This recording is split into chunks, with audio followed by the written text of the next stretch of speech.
Welcome, everyone, to another episode of Amplify, where we like to highlight and spotlight fancy people like account director Shak Rana with Rewards App. Welcome, and thank you for being a guest. Thank you for having me, Delilah. You're welcome. And I really like your name, Shaq. Thank you.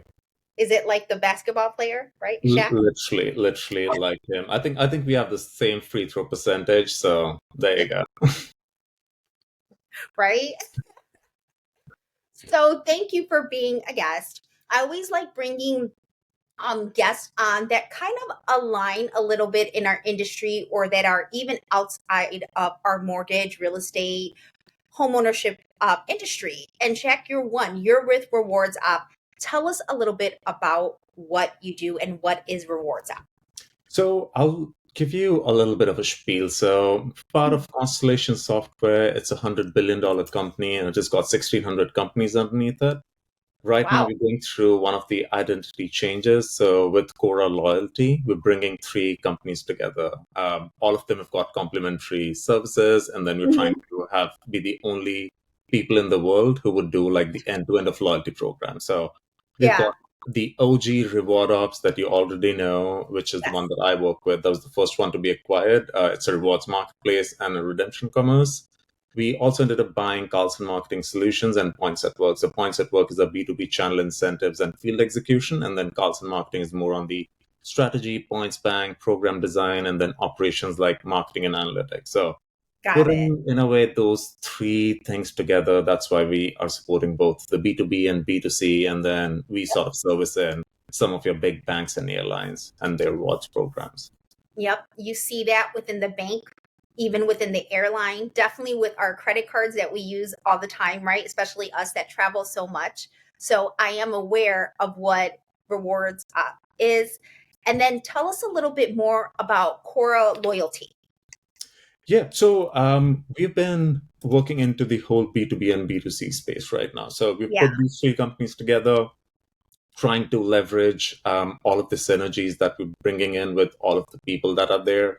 So now we support both B2C, B2B, and then now we can do the strategy, we can do the tech, we can do the data, rewards, engagement, through to the redemption, and then that behaves like tender. So we've got the finance controls in place, partner funding that just so that your math works as well. So you come over to us and say like, hey, we have got a need for a loyalty program, we'll build you one. If you already have an existing one, we can always revamp it for you. So just come and work with us, find us. Yeah. Yeah. And that's cool that you can either build out a brand new one or come and revamp an older one because there's still a couple of older ones out there that exist. I can tell what's an older one and what's a newer one because definitely a person that utilizes those rewards program, especially if I'm loyal to that company, to the organization, to the product.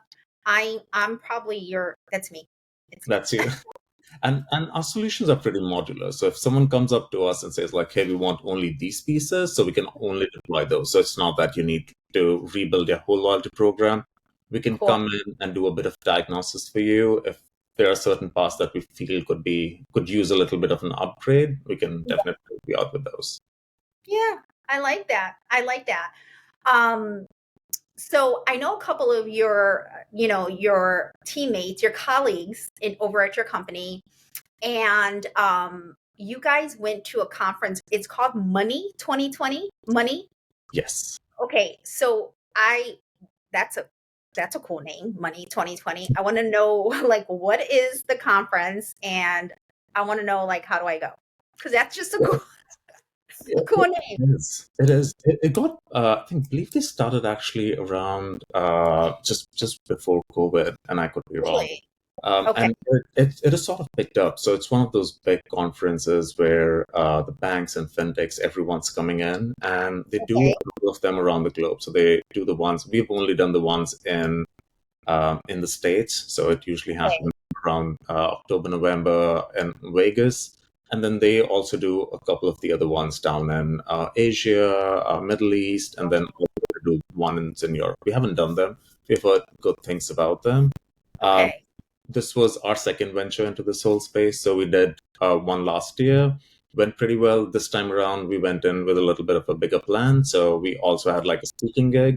We got one of our clients in. We had like a whole stage sort of set up, and we spoke about loyalty and everything that we do. Okay. Okay. So it is like your conference. It's newer. So it's only before a few years before COVID. So that it is a newer conference. And I just learned something new. I did not know it was international because when you guys talked about it, I knew you guys were going to Vegas. But I didn't know it was Asia or the Middle East or anything like that. So that is impressive that it's that big Pretty. in in the short amount of years it's been around. So you got a booth and you had a speaking engagement. How did it go?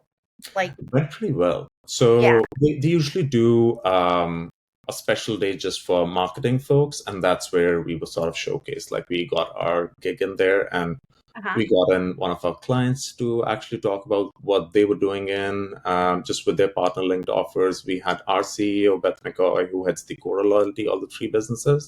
We Yeah. had Becky Hill, who heads in, who's the president of Points at Work as well. And then we had Aaron, who's the CMO for Wise Marketer. So we had a pretty well rounded group.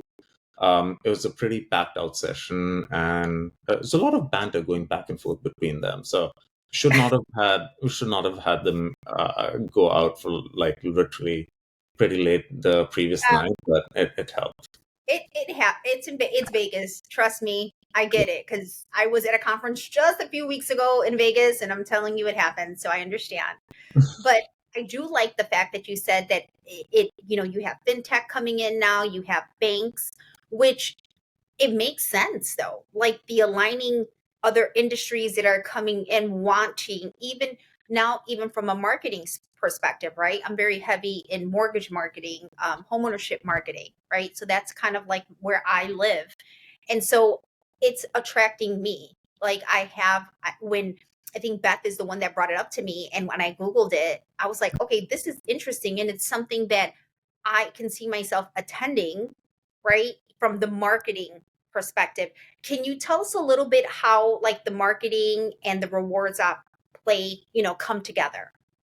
Yeah. So everything we say, the whole loyalty space is in a play way marketing. So loyalty, if you think of it, loyalty is literally just performance marketing after the first conversion. So if you want something to put on a bumper sticker, it's like marketing acquires your attention and then loyalty compounds that attention into habit. And we have this formula that we use in. So loyalty equals your value minus friction. And then for the quant enthusiasts out there, it's like loyalty equals value minus friction times habits times access. So value Okay. could be anything like monetary benefits, your statuses, your privileges, your relevance. Friction is the amount of required steps, uncertainty, hoops that you run through the earning and redemptions.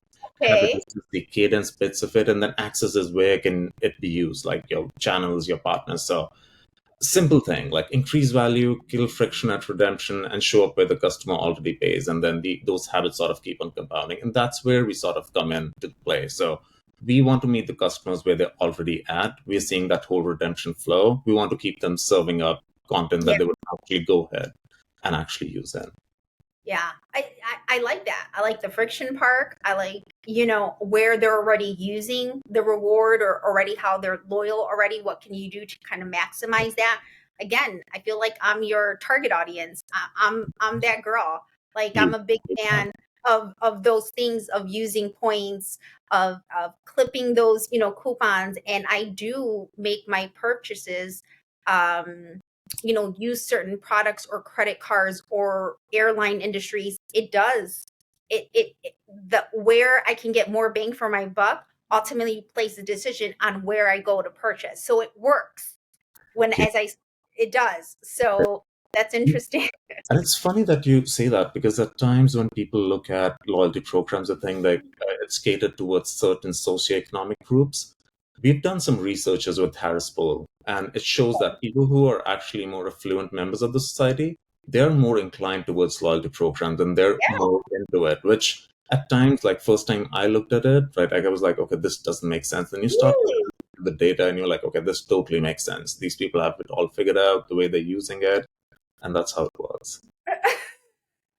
I'm I'm shocked. I'm happy to hear that. It kind of makes sense because people that are, I can humbly say, um, that I'm at a season of my life where I'm doing well, thank God, right? So, and credit plays a huge part of how I move in the homeownership space, right? And mortgage, I understand that because it's like the last 24, 25 years, it's such a big part of the overall process to promote homeownership. But so I know how to take care of that, the financial piece, the credit piece, and everything like that. So when I go and I use credit, right? It does. The credit card or where I go and give my money to, I want more bang for my buck. And then I also know, like, how is it going to impact my credit or my financial? Is it going to benefit me more as an entrepreneur, as someone who is a business owner and who owns multiple properties? So it's funny that you say things like that. Like people don't realize the correlation. 100%. Yeah, yeah. And the last thing, which is the buzzword. I know we talked about it as we entered our our session, AI. So, how is AI changing your industry, your channel?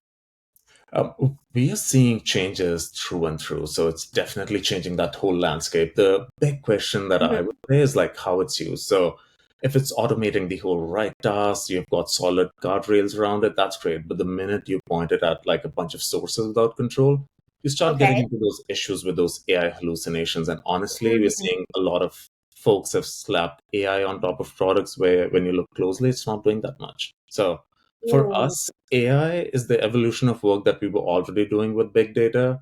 Now Mhm. we're using like our LLMs to make personalization real. So I used to think personally, like for me, because my background is marketing, that we would never get into that whole one-to-one personalization. And whenever you ask marketers what was personalized, like they would point towards their emails, and then it was usually, oh, we changed the first name in the email.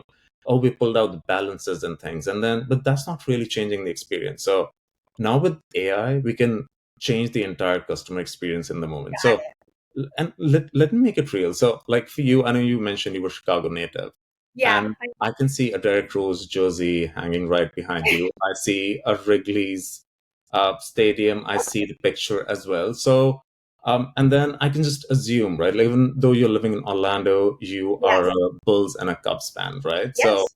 and like that's perfect. So because that's the difference between inference and permission. So if you confirm it now, I can push you redemption options for Bulls and Cubs in one tap on your checkout. So imagine if I was to do it the other way. If I start pushing Knicks or just the Magic down your throat, you probably won't redeem, and then you'll remember also the mess that just happened because you're Yeah. like, "Oh, you guys don't know that," and then that also rolls into that whole issue with zero party data. So I've seen personally, customers will share their preferences if they see value. So instead of guessing, if I have to run a campaign before season starts, I'll just go ahead and ask, hey, Delilah, running a campaign, go ahead, pick your teams. So maybe you're from New York, love the Knicks, you're living in Chicago, great, whatever. Now we have consent and we can be right on the money. So That's cool. And our, look, our approach it's is true though. yeah, and our Yeah. approach is simple, like ask and act. So you ask zero party preferences, simple and upfront, and then act on it. Like trace the reward up and center just so that people can redeem for it. Good. Well, thank you so much for being a guest, Shaq. And if you want to connect with Shaq and know more about Rewards Up, please connect with him. His information will be in the post. And with that, thank you for watching another episode of Amplify, where we highlight fancy people and new industries. Thank you for watching. Bye.